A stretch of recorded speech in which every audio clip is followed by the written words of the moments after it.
Nelson Mandela ஒரு சாதாரண மனிதர் இல்ல, இனப்பாகுபாட்டுக்கு எதிராக போராடின ஒரு வீரர்.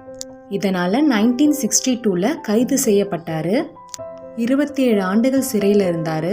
ஒளி கூட இல்ல, ஒரு சிறிய அறையில. வேதனைகள், சித்திரவதைகள். ஆனா அவருடைய மனசு மட்டும் அடைக்கப்படல. 1990 நெல்சன் மண்டேலாவோட விடுதலை உலகமே அதை கொண்டாடுச்சு.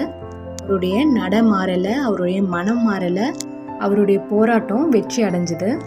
1994 உலகமே கவனிச்ச ஒரே ஒரு நிகழ்வு தென்னாப்பிரிக்காவோட முதல் ஜனநாயக தேர்தல். முதல் முறையா கருப்பு வெள்ளை இனத்தினர் அனைவரும் சேர்ந்து வாக்களிக்க அனுமதிக்கப்பட்ட நாள்.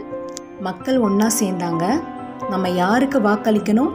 இதுல எந்த மாற்றமும் இல்ல, நெல்சன் மண்டேலா தென்னாப்பிரிக்காவோட முதல் கருப்பின ஜனாதிபதியா ஆனாரு. அவர்கிட்ட ஒரு கேள்வி கேட்டாங்க, உங்களை சிறையில வச்சவங்கள நீங்க வெறுக்கிறீங்களா? மண்டேலா பதிலளித்தார், நான் சிறையில் இருந்த 27 வருடமும் என் உடல் அடைந்திருந்தது. ஆனால் இன்னும் நான் வெறுக்கிறேன் என்றால் என் மனமும் சிறையில்தான் இருக்கும். எனவே நான் அவர்களை மன்னிக்கிறேன். மன்னிக்கிற உணர்வு தான் உண்மையான விடுதலையின் அடையாளம். நம்ம வாழ்க்கையில சின்ன சிக்கல் வந்தாலே நம்ம உடைஞ்சு போயிடுறோம். ஆனா 27 வருஷம் சிறையில இருந்தோம். ஒரு தேசத்தை மாற்றிய மனிதன் நெல்சன் மண்டேலா. அதனாலே உலகம் அவரை மனித உரிமைகளின் ஒளி விளக்குன்னு பாராட்டுது. உண்மையான வெற்றி பொறுமை, துணிவு, மன்னிப்பு. It's always seems impossible until it's done.